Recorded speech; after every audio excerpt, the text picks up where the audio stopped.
Today is the 10th of January 1956 and is a very special day for us, the members of Oldbury Rep players. I am on stage behind the closed red velvet tabs of our own little theatre, the Barlow Playhouse, which in a few moments will be formally opened by Mrs. Barlow. Here on stage the excitement is mounting. Among the players on stage and the stage staff gathered around are various members who were with me in the old technical school players, who are still the hardcore of ORP. In the front of the house are Mrs. Barlow, Sir Barry Jackson, the Mayor and Corporation of Oldbury, representatives of various firms who have given us so much help financially and in kind, representatives from various little theatres, Hall Green, Crescent, etc. Also past and present active members. The first speaker will be our chairman, Mr. Payne, who I see is at the moment being escorted to the front of the house. So now over to front of the house.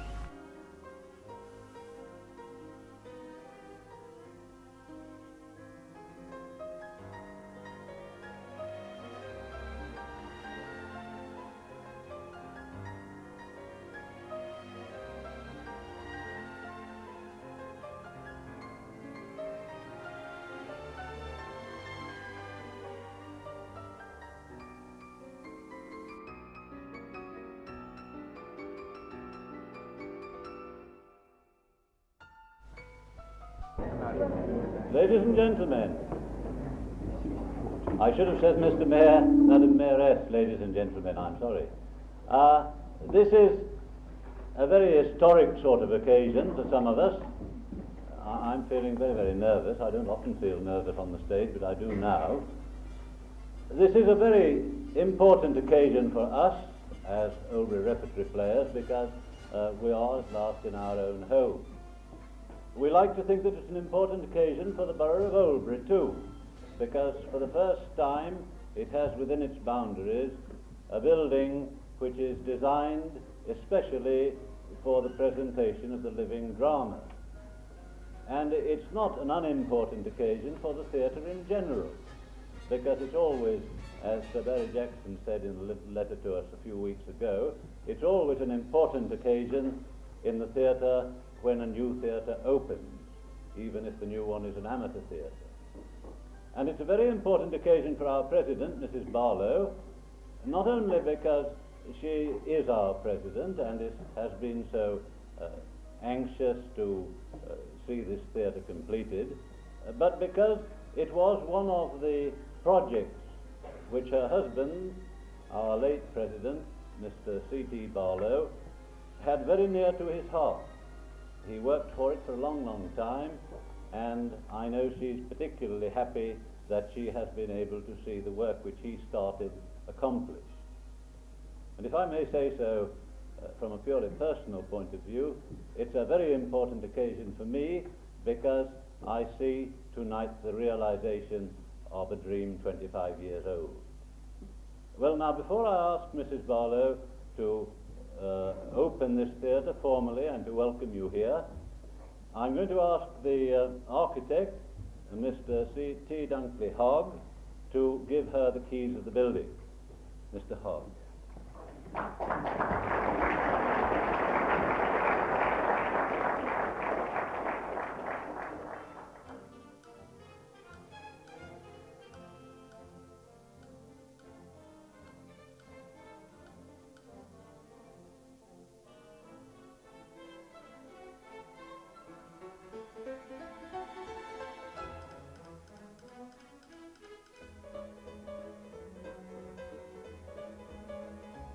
Mr. Mayor, Madam Mayoress, Sir Barry, ladies and gentlemen, and Mrs. Barlow particularly. We are here tonight, a very auspicious occasion, and one that I know you will remember and treasure for the rest of your days. It is customary at the opening of theatres and important buildings, civic and otherwise, to present the opener with a key, usually made of gold. Now, the difficulty with a golden key is that it usually does not open the lock, and so therefore there's always a man behind to open the door when the opener does it. Now, in the case of this theatre, we have no front door lock. It's barred, so to all you teddy boys and those who are thinking of breaking in, I don't know why, but there are no locks on the front doors. So we couldn't ask you to go round the back door. But we have had made for you something that I hope you will treasure the memory of. It is a key made of base metal, but covered, as you will see,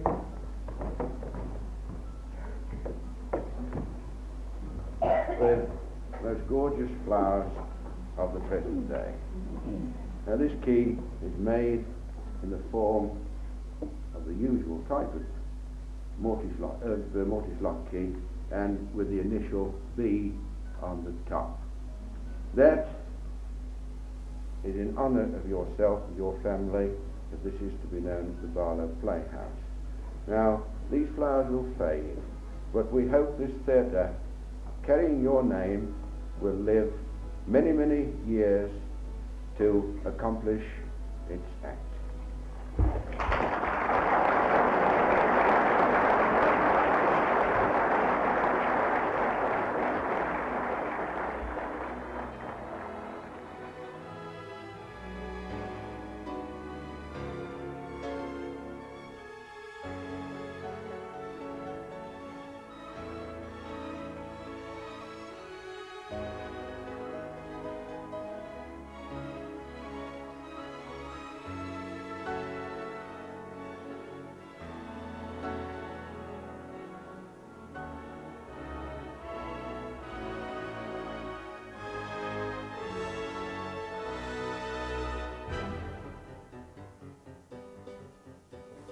Thank you very much indeed, Mr. Hart. It's a present that I shall treasure, and when the flowers are faded, I shall still treasure the memory of them. I'm very fond of flowers. You couldn't give me anything that would please me more.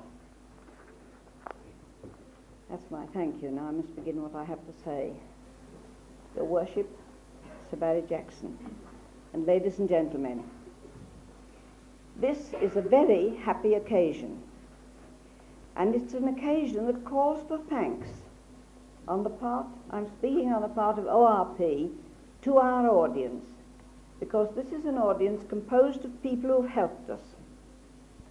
We have with us the Mayor of the Borough tonight, and he represents the Council of the Borough. We have aldermen and other members of the Council with us, and the whole Council have been very good friends to ORP, and we thank you very much indeed. Then we have industrialists in the audience of the neighbourhood who have helped us in many ways with goods which have been given in many cases, and also with contributions. The Council also has done that for us, so that we are very much indebted to our audience. The Council as a body and the individual members of the Council have been our very good friends. The seats on which you are sitting were got for us at the most remarkably reasonable cost by one of the ex-mayors of Oldbury. I'm not mentioning any names tonight, because if I began with a list of names of people to whom we're indebted, I could keep you here for an hour. Now, beside being indebted to the Council and the individual members and firms who have helped us, oh, and just here I want to drop a hint. We've got so far with our theatre that we are proud of it, but there's a lot more to be done at the back. So if any of you have any spare contributions or spare help left, well, you know where to bring it. Now, I want to say a word about the members, the active members of ORP. Not the audience members entirely, although they're all included in a way. We have nearly 2,000 members, audience members, but I'm referring now to the playing members and the administrative staff and those people who do things behind the stage that we never see, the production people. All, with the audience members, are necessary to the success of a theatre. Well, the playing, what I call the active members of ORP, the production, the playing, and the administrative side, have worked like Trojans to get this hall in the state in which it is in time for its opening. They have worked all day and sometimes half the night, and we do owe quite a lot to them. I think the town will owe something, in fact does already owe something to ORP. They have brought entertainment, they have brought a very happy occupation for a group of young people, and some that are now quite as young as they used to be, who work together very happily in a team. And when that happens, I think it's to the good not only of the people concerned, but of the town. This playhouse, I am sure, will be a credit to the town. We have given entertainment and a certain amount of culture to the people of the borough and to our friends far and wide. Of course, we have members living at long distances who still come. We're very glad some quite old members are with us still today.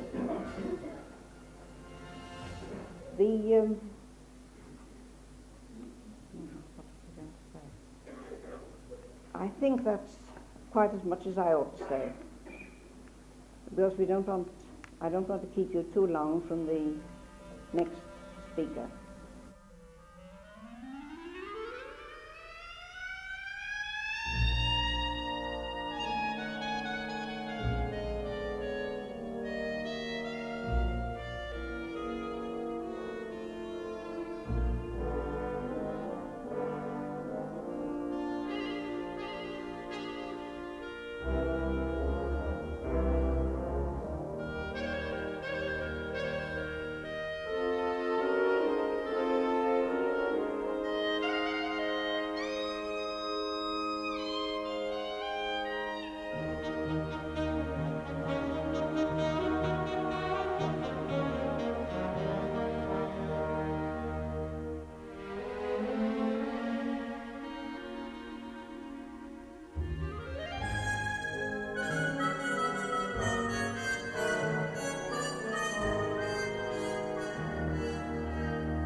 We are honoured tonight to have with us Sir Barry Jackson.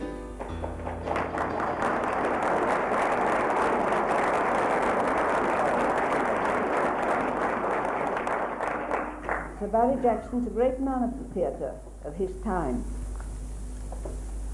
He's a Master of Arts, a Doctor of Laws, a Doctor of Literature, a free man of the city of Birmingham, and to us he has been a very good friend with his advice. He has been with the ORP members on several occasions, and we have all thoroughly enjoyed his presence, and we look forward to hearing him speak. But first, I must say, I declare now that the Barlow Playhouse is officially open.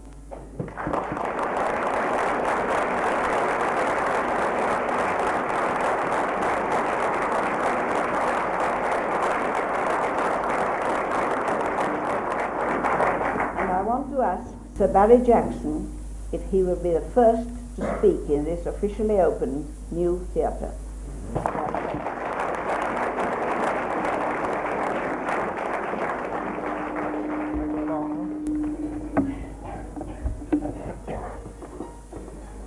Mr. Mayor, Madam Mayoress, Mrs. Barlow, ladies and gentlemen, I need hardly say what tremendous pleasure and what an honour it is to me to be asked to be at the opening of this playhouse this evening.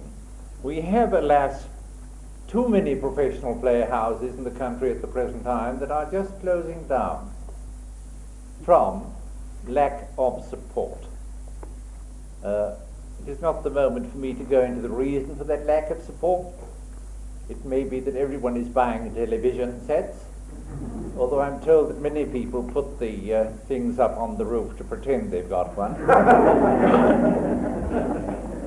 so that they are really in the movement. But one is very glad, and to me there is something very moving tonight to find that a dream of Mr. and Mrs. Barlow and all you good people has blossomed forth after, as we have just heard, some 25 years of hoping into this very, very charming little playhouse. Now it is up to you to support it and to keep it going. Unfortunately, I've not been present at any of the performances. I promised to come over, but there's generally something in the way because life is so far from getting easier as one gets older, seems to me to become more and more difficult. In my young and unthinking days, I gaily started forth to the theatre in Birmingham and never dreamt what a weight I was putting round my neck. And only today, you see, we have our troubles too, if you've been looking at the press. The fact which I fell headfirst into yesterday morning on paying my weekly round, I had no idea what was awaiting me. And, well, you've been very good friends to get this theatre into being. And we are looking for friends to supply us with £2,000. There are good friends in this world, and I'm sure there are plenty in your district, Mr. Mayor, as has been proved by what's happened here. But it was rather charming that when I did arrive at the theatre this morning, a telegram was pushed into my hands. It was from a rather celebrated literary woman who is very well known in London, maybe very well known to you, but I have known her many years. On the telegram was written, "If £5 will help you on your way to Paris, it is yours." Which won't take us very far. But at all events, it was a gesture. And I'm sure that all of you, Mrs. Barlow, all your good friends here, will give you a hand, as they have done, to help you on in the furtherance. It is regretted that the tape ran out at this point, but Sir Barry went on to stress the fact that we should concentrate on the comfort of the backstage people who always seem to be neglected. This, of course, is our next job.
On Wednesday, 11th of January, the BBC recording van visited the Barlow Playhouse and interviewed various members.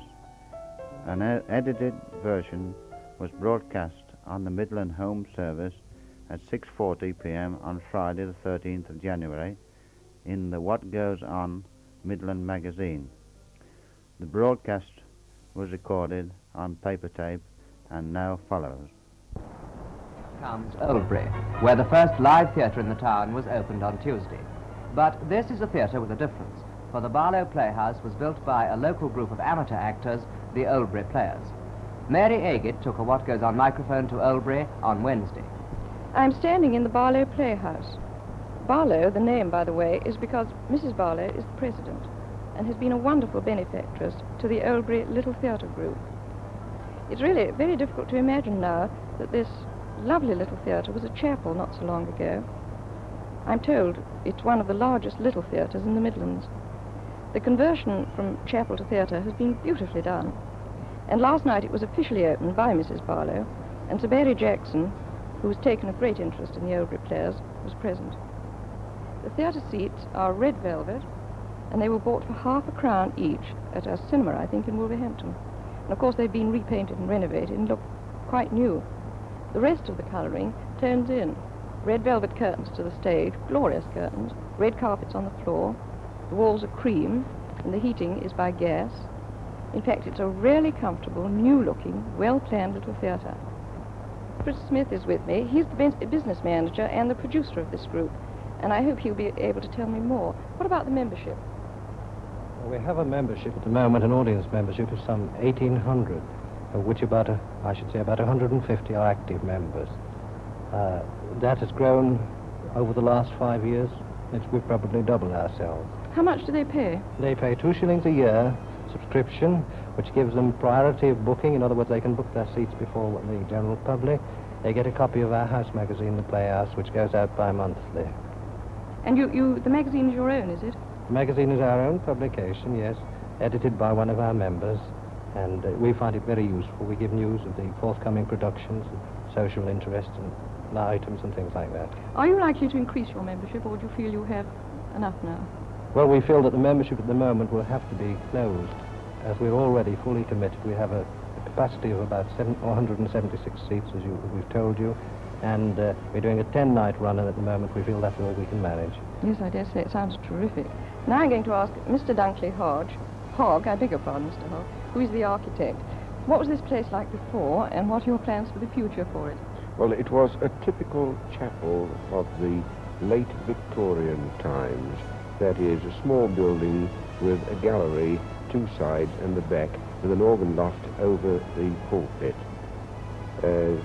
We have gutted it and rebuilt the end where the pulpit was and formed the stage and proscenium arch from the schoolroom, which was at the back. The seats are on tiers, much as the Roman amphitheatres were, which gives everyone a perfect view of the stage.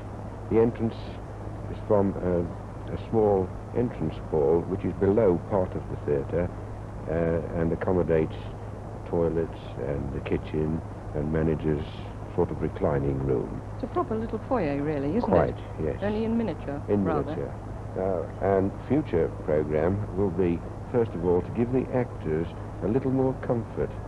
They change in 2 very small rooms. They have no washing facilities, and our main objective is, first of all, to build a proper dressing accommodation and also a stage property room where scenery can be painted and made.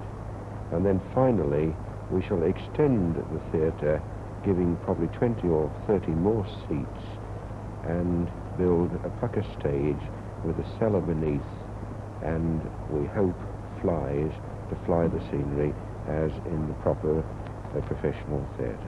Well, I'm sure you'll do that if you've done all this already. Mr. Payne, who is the drama director, is with me, and perhaps you can tell me what types of play you put on here. Well, it is our object to do the best plays of all types and of all periods. We have, in fact, over the 15 years since we started, performed 83 full-length plays, ranging from pantomimes, 2 of which have been written by one of our own members, to Shakespeare, of whose plays we've done 3. We have represented in the 83 plays something like 50 different playwrights, most of them English, but 1 or 2 foreign ones, Spanish particularly. You have to consider your audience a lot, don't you?